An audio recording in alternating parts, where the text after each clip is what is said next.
Hello everyone, welcome to my YouTube channel. I hope you all are doing well. तो आज के इस video के अंदर हम डिस्कस करने वाले हैं E2 रिएक्शन। E2 की रिएक्शन की फुल फॉर्म क्या हो जाती है? By molecular elimination reaction. इस रिएक्शन को हम एक रिएक्शन के अंतर्गत पढ़ते हैं। वो रिएक्शन क्या है? डीहाइड्रोहेलोजनेशन रिएक्शन। अब डीहाइड्रोहेलोजेशन रिएक्शन के अंदर होता क्या है कि जब भी किसी रिएक्शन के अंदर से हाइड्रोजन और हेलोजन इन दोनों का क्या हो, एलिमिनेशन हो, तो उस रिएक्शन को हम क्या बोलते हैं? डीहाइड्रोहेलोजनेशन रिएक्शन। जब हम ऑल और रिएक्शन को ऑब्जर्व करेंगे तो वहां पर हम पाएंगे कि इस पूरी रिएक्शन के अंदर क्या हो रहा है कि हाइड्रोजन और हेलोजन, यानी कि हाइड्रोजन का H+ की फॉर्म में, प्रोटॉन की फॉर्म में, और हेलोजन का हेलाइड की फॉर्म में, X- की फॉर्म में क्या हो रहा होगा? एलिमिनेशन हो रहा होगा। ठीक है, अब यहाँ पर हमने कुछ इंपॉर्टेंट पॉइंट्स लिखे हुए हैं, एक एक करके सभी पॉइंट्स को डिस्कस करते हैं। पहले पॉइंट हमने क्या लिखा है? यहाँ पर हमने ये लिखा है, it is also known as beta elimination, alpha beta elimination, 1-2 elimination. यानी कि जो E2 रिएक्शन है उसके 3 नाम और भी हैं। वो कौन कौन से हैं? बीटा एलिमिनेशन भी हम इसको बोल सकते हैं, अल्फा बीटा एलिमिनेशन भी हम इसको बोल सकते हैं, और एक और लास्ट जो नाम होता है वो है 1-2 एलिमिनेशन रिएक्शन। ये भी किसके नाम है? E2 रिएक्शन के ही नाम है। सेकंड पॉइंट पे मूव करते हैं। यहाँ पर क्या लिखा हुआ है? It is a single step reaction. यानी जो E2 रिएक्शन है वो एक ही स्टेप में कंप्लीट होने वाली रिएक्शन है। इस वजह से क्या होता है, यहाँ पर नो इंटरमीडिएट इज फॉर्म्ड। अगर 2 स्टेप में होती है, ज़्यादा 3 में होती है, ज़्यादा स्टेप में होती, तो वहाँ पर इंटरमीडिएट बनता।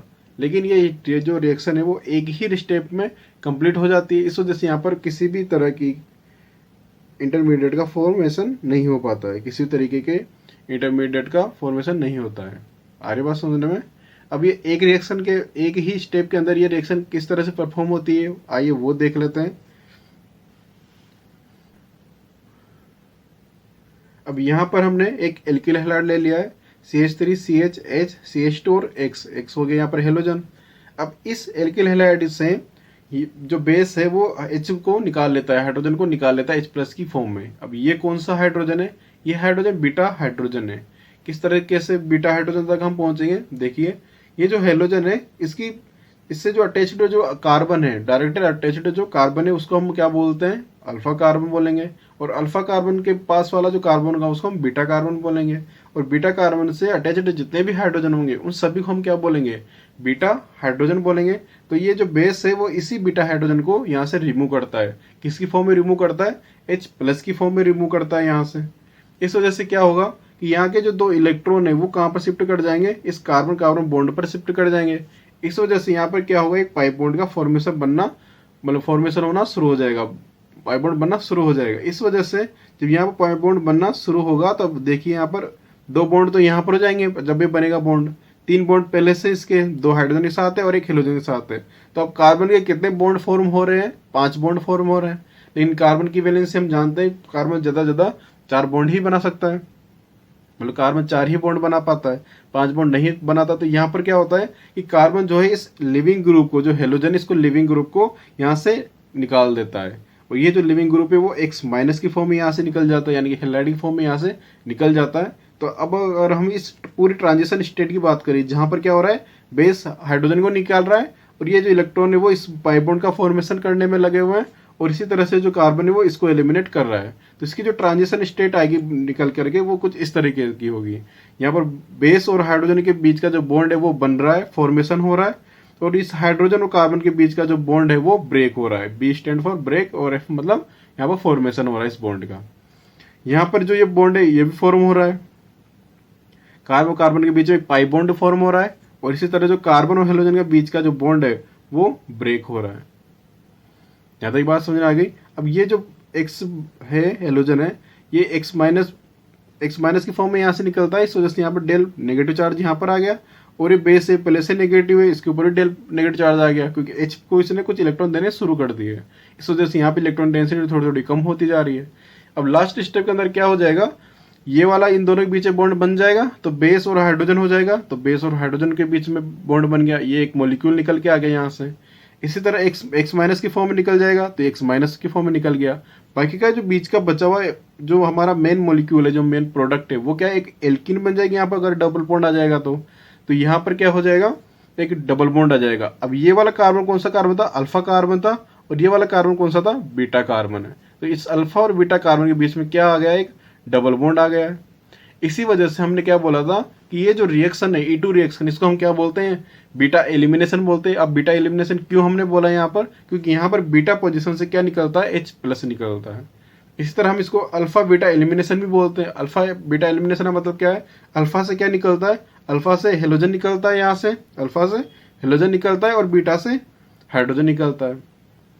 इसी को हम 1 2 भी बोल सकते हैं। यहाँ पर ये होगी फर्स्ट पोजीशन, ये होगी सेकंड पोजीशन। 1 से हेलोजन निकल जाएगा, सेकंड से हाइड्रोजन निकल जाएगा। तो ये जो हमारा प्रोडक्ट होगा, यहाँ पर अल्फा और बीटा के बीच में क्या आ जाएगा, एक डबल बॉन्ड आ जाएगा, पाई बॉन्ड आ जाएगा। आ रही बात समझने में।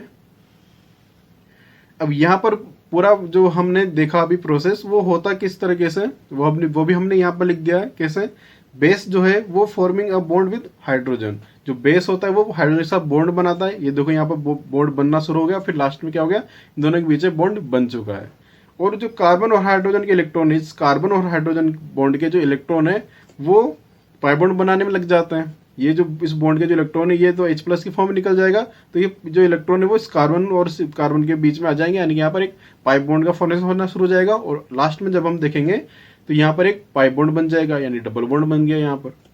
और क्या, हम थर्ड पार्ट हमने क्या देखा यहाँ पर, halogen departing with pair of electron. यहाँ पर जो हेलोजन है एक्स है वो हैलाइड के फॉर्म में यहाँ से निकल जाता है, यानी कि पेयर ऑफ इलेक्ट्रॉन के फॉर्म में यहाँ से निकल जाएगा। ये देखिए यहाँ पर हेलोजन जो है इसके पास 2 इलेक्ट्रॉन है, नेगेटिव चार्ज है मतलब। यहाँ तक की बात क्लियर है। तो अब कंक्लूजन की बात कर लेते हैं कि E2 रिएक्शन का कंक्लूजन क्या होगा, क्या होता है। तो कंक्लूजन यहाँ पर क्या होता है कि जो बीटा पोजीशन है वहां से तो कौन रिमूव होता है, वहां से हम क्या रिमूव कर सकते हैं, हाइड्रोजन को रिमूव कर लेंगे, ठीक है। और अल्फा पोजीशन से हम हेलोजन को रिमूव कर लेंगे। और फिर क्या करेंगे, अल्फा और बीटा जो पोजीशन है उन दोनों के बीच में क्या करेंगे, एक डबल बॉन्ड को जनरेट कर देंगे। तो यहाँ से हमें क्या मिल जाएगा, E2 रिएक्शन का प्रोडक्ट मिल जाएगा। यहाँ से इजीली देख सकते हैं। ये तो अभी देखा है हमने, बीटा पोजीशन से हम क्या रिमूव कर रहे हैं, हाइड्रोजन रिमूव कर रहे हैं। तो ये बीटा पोजीशन से हाइड्रोजन रिमूव होता है यहाँ पर। देखो अब यहाँ पर हाइड्रोजन नहीं है ना। नेक्स्ट अल्फा पोजीशन से एक्स रिमूव कर लो, तो अल्फा पोजीशन से एक्स रिमूव हो जाएगा यहाँ पर। यहाँ पर देखो अल्फा पोजीशन से एक्स रिमूव हो गया। और अल्फा और बीटा इन दोनों के बीच में क्या जनरेट हो जाएगा, एक डबल बॉन्ड जनरेट हो जाएगा। अल्फा और बीटा के बीच में एक डबल बॉन्ड या नन की पाई बॉन्ड बना लेंगे। तो यहाँ से क्या बन जाएगा, E2 रिएक्शन का प्रोडक्ट हमें यहाँ से इजीली मिल जाएगा इन 3 स्टेप्स को फॉलो करके। याद रहेगा तीनों पॉइंट, ओके।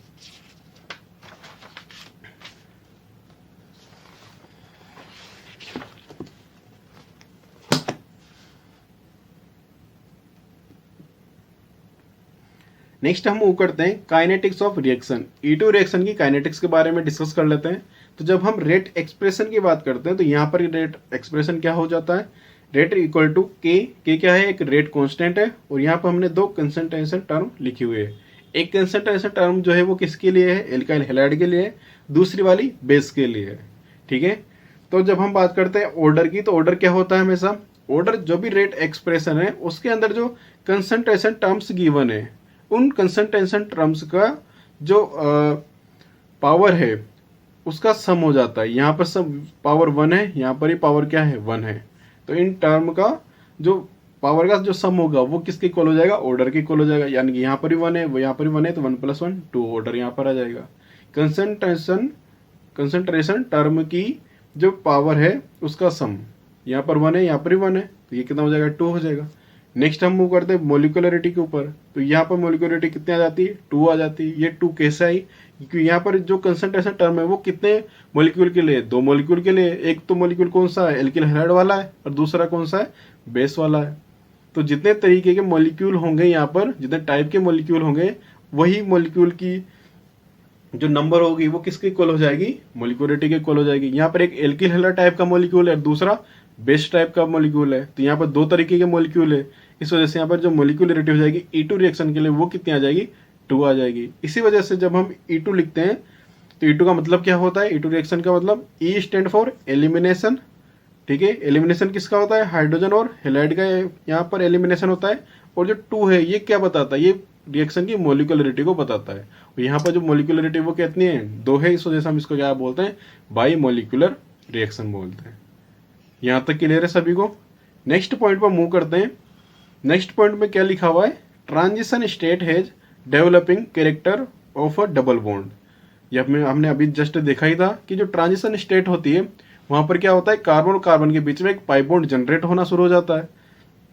तो यहाँ पर नेक्स्ट पॉइंट पढ़ते हैं, stability of transition increase if rate of reaction increase. यानी कि अगर स्टेबिलिटी ऑफ ट्रांजिशन भी क्या होगी, इंक्रीज होगी अगर रेट ऑफ रिएक्शन भी बढ़ती है। तो आ रही बात समझने में, यानी कि जो रेट ऑफ रिएक्शन होगी वो किसके ऊपर डिपेंड करेगी, स्टेबिलिटी ऑफ ट्रांजिशन स्टेट। यानी कि अगर ट्रांजिशन स्टेट की स्टेबिलिटी बढ़ेगी तो रेट ऑफ रिएक्शन भी बढ़ेगी। इसको हम एक एनर्जी डायग्राम के थ्रू भी समझ लेते हैं। यहाँ पर हमने लिए हैं रिएक्टेंट और यहाँ पर हमारे पास फाइनल बन जाता है प्रोडक्ट।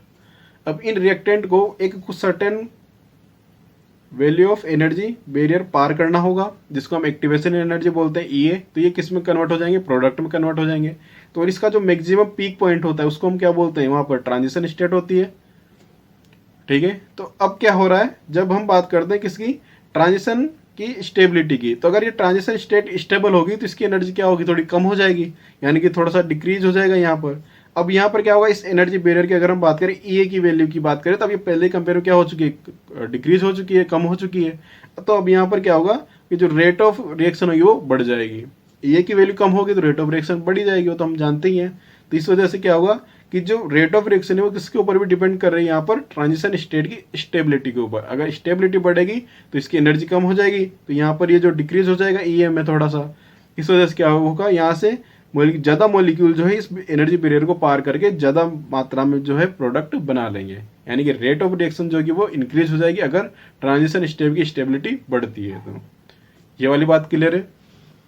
नेक्स्ट इंपॉर्टेंट पॉइंट पर वो मूव करते हैं, वो क्या है, रेट ऑफ E2 रिएक्शन जो होती है वो डायरेक्टली प्रोपोर्शनल होती है स्टेबिलिटी ऑफ एल्कीन। हमने देखा था कि यहाँ पर हमें जो प्रोडक्ट मिल रहा है E2 रिएक्शन के अंदर वो क्या है, एक एल्कीन है। तो अगर एल्कीन की स्टेबिलिटी बढ़ेगी तो रेट ऑफ जो रिएक्शन होगा E2, वो भी E2 के लिए जो रेट ऑफ रिएक्शन होगी वो भी क्या होगी, इंक्रीज होगी। तो यहाँ पर हमने क्या किया, तीन अलग अलग तरीके के एल्काइल हैलाइड ले लिए। एक हमने लिया 3 डिग्री एल्काइल हैलाइड, दूसरा हमने क्या लिया 2 डिग्री एल्काइल हैलाइड, और लास्ट वाला जो क्या लिया वो क्या लिया 1 डिग्री एल्काइल हैलाइड। तो यहाँ पर हमने 3 एल्काइल हैलाइड ले लिए, 3 डिग्री, 2 डिग्री और 1 डिग्री एल्काइल हैलाइड। अब जो 1 डिग्री एल्काइल हैलाइड है, यहाँ पर क्या होगा, बीटा पोजीशन से एक हाइड्रोजन निकलेगा। इसकी में 2 डिग्री में भी दो बीटा पोजीशन है, तो यहाँ से किसी में एक से हाइड्रोजन को रिमूव कर देंगे। और यहाँ पर 3 बीटा पोजीशन है, 3 बीटा कार्बन है, तो किसी से भी एक हाइड्रोजन निकाल देंगे। और क्या करेंगे, हेलोजन वाला बॉन्ड तोड़ देंगे। उसके बाद एक ही स्टेप के अंदर क्या करेंगे, एक एल्कीन बना लेंगे। तो इसके लिए जो एल्कीन बन के आएगी वो कुछ इस तरीके की होगी। अगर हम यहाँ से हाइड्रोजन रिमूव करते हैं तो इस कार्बन से, इसी तरह यहाँ पर अगर हम इस कार्बन से रिमूव करें हाइड्रोजन तो यहाँ पर इन दोनों के बीच में डबल बॉन्ड आ जाएगा। इसी तरह हम अगर यहाँ पर देखें तो यहाँ पर तो एक ही बीटा कार्बन है, तो यहाँ इन दोनों के बीच में क्या आ जाएगा, एक डबल बॉन्ड आ जाएगा। अब हम जानते हैं कि हाइपर कंजुगेशन के थ्रू कि एल्कीन की जो स्टेबिलिटी होती है वो किसके ऊपर डिपेंड करती है, एल्कीन की जो स्टेबिलिटी होती है वो नंबर ऑफ अल्फा हाइड्रोजन के डायरेक्टली प्रोपोर्शनल होती है, यानी कि नंबर ऑफ अल्फा हाइड्रोजन के ऊपर डिपेंड करती है। तो यहाँ पर जब हम इस एल्कीन के लिए बात करेंगे तो यहाँ पर 2 अल्फा कार्बन है, तो इन दोनों के लिए नंबर ऑफ अल्फा हाइड्रोजन कितने हो जाएंगे, 6 हो जाएंगे, 3 यहाँ पर और 3 यहाँ पर है। यहाँ पर नंबर ऑफ अल्फा हाइड्रोजन की बात करें तो यहाँ पर 3 ही है, ये वाले 3 अल्फा हाइड्रोजन हो गए। और यहाँ पर जब हम देखेंगे तो इस एल्कीन के लिए कोई भी अल्फा हाइड्रोजन उपलब्ध नहीं है। ठीक है, तो यहाँ पर है 0 अल्फा हाइड्रोजन, यहाँ पर है 3 अल्फा हाइड्रोजन और यहाँ पर है 6 alpha hydrogen.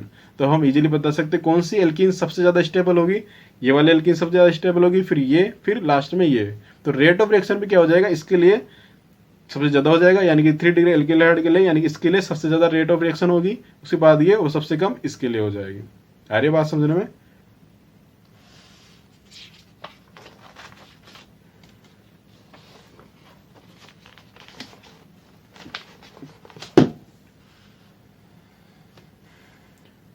Next 5th point पर आते हैं। यहाँ पर हमने क्या लिखा है, यहाँ पर हमने लिखा है इन रेट डिटरमाइनिंग स्टेप।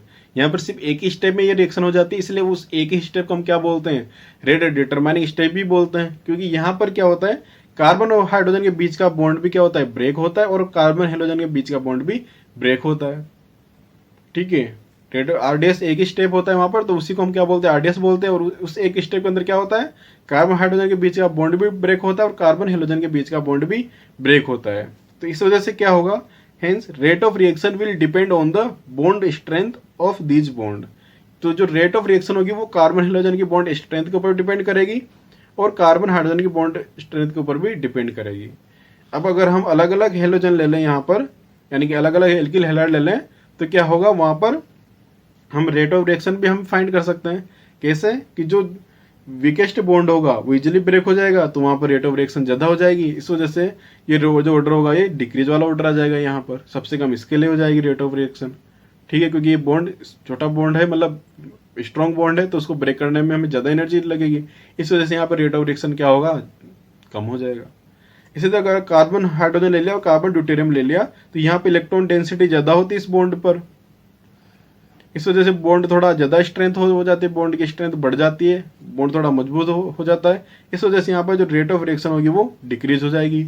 इस वजह से कार्बन और हाइड्रोजन बॉन्ड की जो रेट ऑफ रिएक्शन होगी वो ज्यादा होगी कार्बन ड्यूटेरियम के कंपेयर में।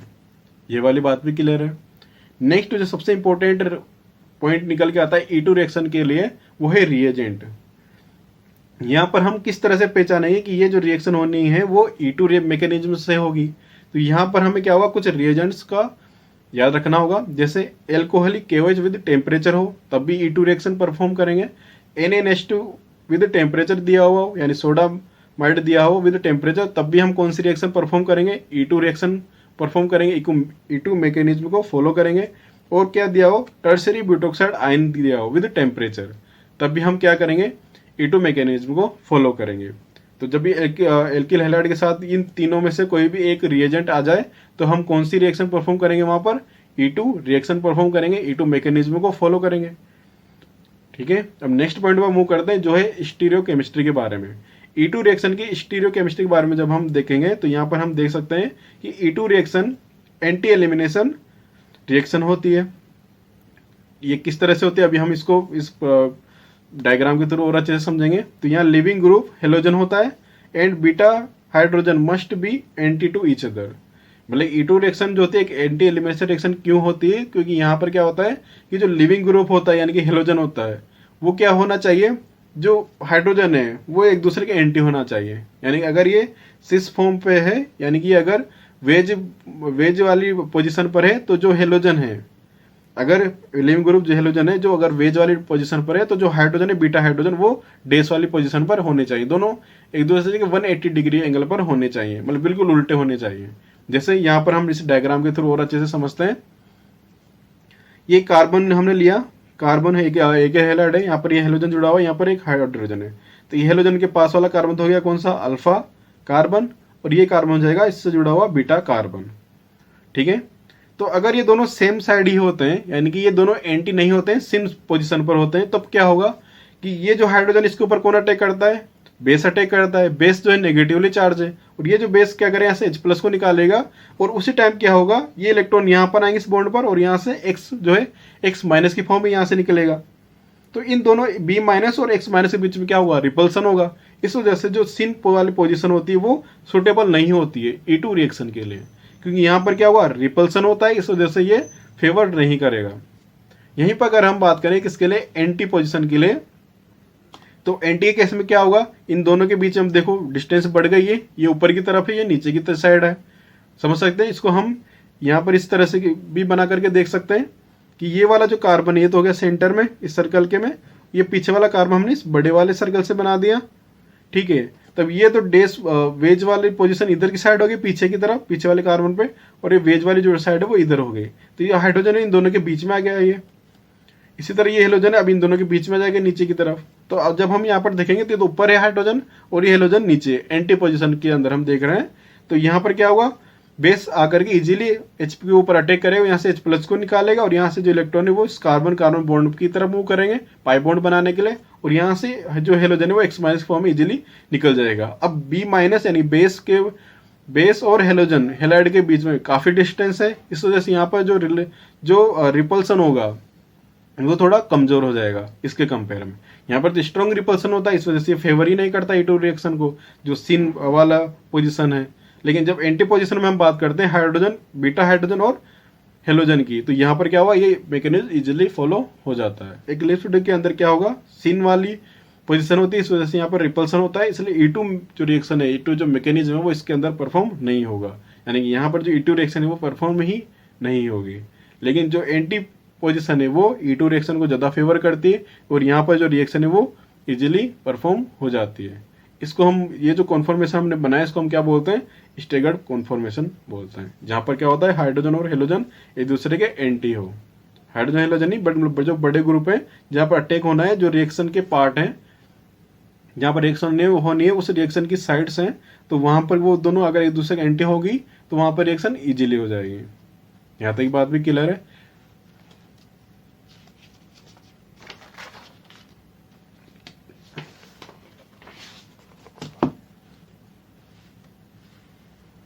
अब कुछ एग्जांपल्स के थ्रू इसको हम और अच्छे से क्लियर कर लेते हैं। जैसे यहाँ पर हमने एक रिंग ली, यहाँ पर एक ये ग्रुप लगा के Br जोड़ दिया, हेलोजन हो गया ये। यहाँ पर ये इसको भी वेज डायरेक्शन पे क्या जोड़ दिया, CH3 जोड़ दिया, एक मिथाइल ग्रुप जोड़ दिया, और यहाँ पर डैश डायरेक्शन पर हमने क्या जोड़ दिया, CH3 ग्रुप जोड़ दिया। यानी कि ये जो रिंग है वो तो इसी प्लेन में है, इस रजिस्टर के प्लेन में है, और ये जो है ऊपर की तरफ है दोनों ग्रुप, और ये जो CH3 है पीछे तरफ की तरफ है, नीचे अंदर की साइड है। ठीक है, तो यहाँ पर हमने लिया एल्कोहलिक KOH विद टेम्परेचर। यहाँ पर देखो, यहाँ पर एल्किल हैलाइड है और एल्कोहलिक KOH विद टेम्परेचर है, यानी फिर यहाँ पर जो मैकेनिज्म फॉलो होगा वो E2 रिएक्शन वाला मैकेनिज्म हो जाएगा, यानी E2 मैकेनिज्म फॉलो करेंगे। तो यहाँ पर होता क्या था, ये तो ब्रोमीन हो गया, हेलोजन हो गया, तो इससे जुड़ा हुआ कार्बन अल्फा कार्बन, और अल्फा कार्बन जुड़े हुए कार्बन क्या होंगे, बीटा कार्बन हो जाएंगे। ये भी बीटा कार्बन, ये भी बीटा कार्बन। यहाँ पर जब वेज पर CH3 ग्रुप है तो हाइड्रोजन कहाँ होगा, डैश पर होगा, यानी अंदर की साइड होगा। यहाँ पर डैश पर क्या है, CH3 ग्रुप है, तो हाइड्रोजन कहाँ होगा, वेज वाली पोजीशन पर होगा, ऊपर की तरफ होगा। तो अभी हमने देखा था कि जो एलिमिनेशन होता है, E2 एलिमिनेशन, वो ज़्यादा फेवर कब करता है, जब ब्रोमीन और हाइड्रोजन क्या हो, एक दूसरे के एंटी हो। इस ब्रोमीन और इस हाइड्रोजन की अगर हम बात करें तो ये दोनों क्या है, एक दूसरे के एंटी पोजीशन पर है, क्योंकि यहाँ पर जो ब्रोमीन है वो क्या है, वेज पर है, और जो हाइड्रोजन है वो डैश पर है, दोनों एक दूसरे के एंटी हैं। तो लेकिन अगर हम इस ब्रोमीन और इस हाइड्रोजन की बात करें तो ये भी वेज पर है, ये भी वेज पर है, तो ये तो कौन सा है, सिन। तो इस वजह से ये तो परफॉर्म नहीं होगा, ये वाला मैकेनिज्म, तो यहाँ पर तो E2 मैकेनिज्म परफॉर्म नहीं होगा। लेकिन जो एंटी वाली पोजीशन पर है वहाँ पर परफॉर्म हो जाएगा। तो यहाँ इस कार्बन अल्फा कार्बन और इस बीटा कार्बन के बीच में क्या जाएगा, पाई बॉन्ड आ जाएगा, और H और X निकल जाएगा, H और Br यहाँ से निकल जाएगा। तो ये कुछ इस तरह का मॉलिक्यूल हमें मिलेगा यहाँ पर। इन दो अल्फा, ये अल्फा कार्बन था, ये बीटा कार्बन, दोनों के बीच में आ गया पाई बॉन्ड, और ये वाला ऐसा कैसा ही रह जाएगा, बाकी में कोई चेंज नहीं होगा। ठीक है, तो हम कौन सी पोजीशन पर हम परफॉर्म कराते हैं, एंटी पोजीशन पर कराते हैं, सिन पर नहीं कराते, क्योंकि सिन पर क्या होता है, रिपल्सन ज़्यादा होता है, इस वजह से E2 मैकेनिज्म को ये फॉलो नहीं करती सिन पोजीशन। लेकिन एंटी पोजीशन के केस में क्या होता है, ये इजीली परफॉर्म हो जाती है। एक और देख लेते हैं, यहाँ पर हमने लिया alkyl hydride CH3 CH CH2 CH, और ये हो गया एल्किल हाइड्राइड, Cl लगते ही एल्किल हाइड्राइड हो गया। यहाँ पर हमने लिया अगेन जो रिएजेंट हम ले रहे हैं एल्कोहलिक KOH विद टेम्परेचर ले रहे हैं, यानी कि यहाँ पर भी क्या होगा, E2 मैकेनिज्म फॉलो होगा। तो यहाँ पर हमने लिया, ये हो गया अल्फा कार्बन, ये भी हो गया, ये बीटा कार्बन इससे जुड़ा है डायरेक्टली, तो और ये भी हो गया बीटा कार्बन, ये अल्फा कार्बन इससे जुड़े हुए बीटा कार्बन हो गए। तो यानी कि जो हाइड्रोजन निकलेगा वो या तो यहाँ से निकलेगा या फिर यहाँ से निकलेगा। अगर यहाँ से हाइड्रोजन निकलता है तो यहाँ पर डबल बॉन्ड आएगा इस अल्फा बीटा के बीच में, और अगर यहाँ से हाइड्रोजन निकलता है तो इस अल्फा और बीटा के बीच में डबल बॉन्ड आएगा। तो यहाँ पर दो तरह की एल्किन हमें मिलेगी। तो किस तरह की एल्किन हो जाएगी, एक तो मिलेगी यहाँ पर आएगा जिसमें डबल बॉन्ड, ये वाली, और एक हो गया जो साइड में आएगा यहाँ पर, ये वाली। जब हमें दो एल्किन मिल रही है तो हम देखेंगे कि कौन सी एल्किन हमारे लिए एज अ मेजर प्रोडक्ट काम करेगी और कौन सी एज अ माइनर प्रोडक्ट काम करेगी। तो हम क्या करेंगे, हम जानते हैं एल्किन की स्टेबिलिटी हम किससे देखते हैं, अल्फा हाइड्रोजन से देखते हैं। ये जो एल्किन है इसके लिए 2 अल्फा कार्बन है, तो यहाँ पर total number of alpha hydrogen कितने हो जाएंगे, 6 हो जाएंगे। ये वाली जो एल्किन है इसके लिए अल्फा कार्बन सिर्फ यही कार्बन होगा, और यहाँ पर कितने हाइड्रोजन है, 2, तो यहाँ पर 2 अल्फा हाइड्रोजन हो जाएंगे। तो जितने ज़्यादा नंबर ऑफ अल्फा हाइड्रोजन होंगे उतनी ही एल्किन की स्टेबिलिटी बढ़ जाती है। तो यहाँ पर 6 है और यहाँ पर 2 है, तो ये हो जाएगी मेजर प्रोडक्ट काम करेगी हमारे लिए, और ये जो माइनर प्रोडक्ट काम करेगी। वैसे भी हम जानते हैं कि एक साइंटिस्ट थे सेजेफ, उनका क्या रूल था कि जो एल्किन जितनी ज़्यादा सब्स्टिट्यूटेड रहती है, यानी जितने ज़्यादा एल्किल ग्रुप जुड़े हुए होते हैं, यहाँ देखो 2 एल्किल ग्रुप जुड़े हुए हैं, यहाँ पर एक ही एल्किल ग्रुप जुड़ा हुआ है, बड़ा ग्रुप है लेकिन एक ही है। तो जितनी ज़्यादा सब्स्टिट्यूटेड एल्किन होती है वो उतनी ज़्यादा मात्रा में बनती है, यानी वो एज ए मेजर प्रोडक्ट बनती है वहाँ पर, ठीक है। तो इसी को हम सेजेव रूल या जेत्सेव एल्किन रूल भी बोलते हैं। ये रूल क्या था कि मोर सब्सटीट्यूटेड जो एल्किन होती है वो ज़्यादा मात्रा में बनती है, यानी वो एज ए मेजर प्रोडक्ट हमारे लिए काम करती है, वो ही मेजर प्रोडक्ट होती है। और जो कम मात्रा में बनती है उसको हम क्या बोलते हैं, उसको हम बोलते हैं होफमैन एल्किन, जो कि लेस सब्सटीट्यूटेड एल्किन होती है। हमारी बात समझने में कुछ एग्जाम्पल के थ्रू और देख लेते हैं। Compare rate towards E2 mechanism या E2 रिएक्शन। यहाँ पर हमने ये एल्किल हैलाइड ले लिया, तो अब ये देखो ये वाला कार्बन हो जाएगा अल्फा कार्बन, ये हो जाएगा बीटा कार्बन। इसी तरह ये वाला अल्फा कार्बन, ये अब देखो ये तो पाई बॉन्ड वाला है ना, तो हम तो ये वाला ही लेंगे, क्योंकि अगर हम यहाँ पर भी अगर डबल बॉन्ड जनरेट करेंगे तो क्या होगा, ये इस तरह से हो जाएगा, यहाँ पर भी एक डबल बॉन्ड आ जाएगा और यहाँ पर भी एक डबल बॉन्ड आ जाएगा। अब देखो यहाँ पर जब दो रेगुलर डबल बॉन्ड होंगे तब यहाँ पर बॉन्ड एंगल कितने का होना चाहिए, 180 डिग्री का होना चाहिए। दो डबल बॉन्ड है तो यानी कि जो हाइब्रिडाइजेशन होगा वो sp होगा, और sp के अंदर जो बॉन्ड एंगल आता है वो कितना जाएगा, 180 होना ही चाहिए ना।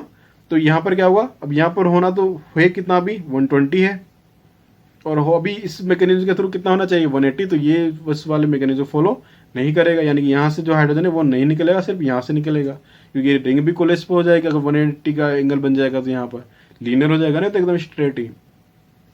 इस तरह जब हम यहाँ पर चलते हैं तो यहाँ के इस वाले कार्बन की हम बात ही नहीं करेंगे, यहाँ वाला हाइड्रोजन बीटा हाइड्रोजन है, इसी को ही कंसिडर करेंगे, क्योंकि यहाँ पर भी क्या होगा, 180 डिग्री का एंगल बन जाएगा, और यहाँ पर पाई बॉन्ड बनता है। तो यहाँ पर ये वाला हाइड्रोजन, यहाँ से ये वाला हाइड्रोजन और यहाँ से ये वाला हाइड्रोजन अगर हम निकाल दें तो इसके लिए हमारे पास क्या बन के आ जाएगी, एक एल्किन बन के आ जाएगी।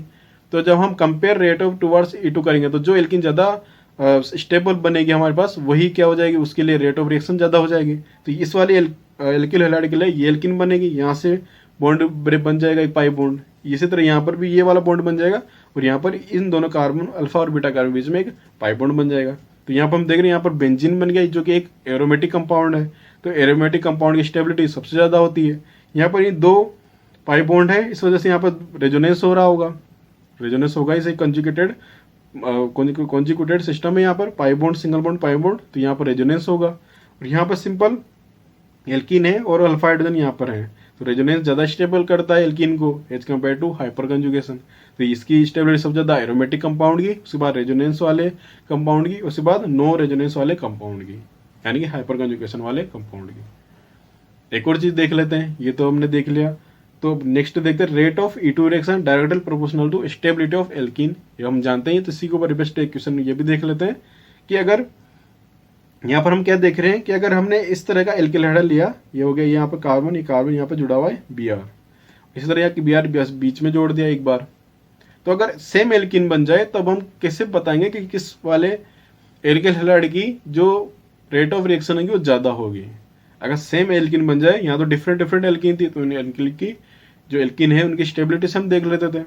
तो अगर सेम एल्किन बन जाए तब क्या करेंगे, तो अगर सेम एल्किन बन जाए तो हम किसके ऊपर जाते हैं, हम जाते हैं नंबर ऑफ बीटा हाइड्रोजन के पास। ये बात भी क्लियर है। तो यहाँ पर देखेंगे तो ये हो गया Br से जुड़ा हुआ कार्बन अल्फा कार्बन, बाकी के जो कार्बन होंगे वो बीटा हो जाएंगे जिससे डायरेक्टली जुड़े हुए हैं। तो यहाँ पर 3 बीटा हाइड्रोजन इधर हैं और 3 ही बीटा हाइड्रोजन इधर हैं, टोटल 6 बीटा हाइड्रोजन हो गए यहाँ पर। और यहाँ पर जब हम देखते हैं तो ये हो गया ब्रोमीन, तो ये कार्बन हो जाएगा अल्फा कार्बन, और इस कार्बन जुड़ा हुआ सिर्फ एक ही कार्बन है जो क्या हो जाएगा, बीटा कार्बन हो जाएगा। तो यहाँ पर दो हाइड्रोजन जो होंगे वो बीटा हाइड्रोजन हो जाएंगे। यहाँ पर 6 हाइड्रोजन है, वो कितने हैं, बीटा हाइड्रोजन है। पहले रेट ऑफ रिएक्शन की अगर हम देखेंगे, स्टेबल दोनों एल्कीन ही सेम तरीके से, क्योंकि दोनों एल्कीन ही सेम है। तो किसके लिए रेट ऑफ रिएक्शन ज़्यादा हो जाएगी, इसके लिए ज़्यादा हो जाएगी। क्यों हो जाएगी, क्योंकि यहाँ पर नंबर ऑफ बीटा हाइड्रोजन जो अवेलेबल है वो ज़्यादा है। आई होप आपको ये वीडियो समझने में आया होगा। Okay, thank you.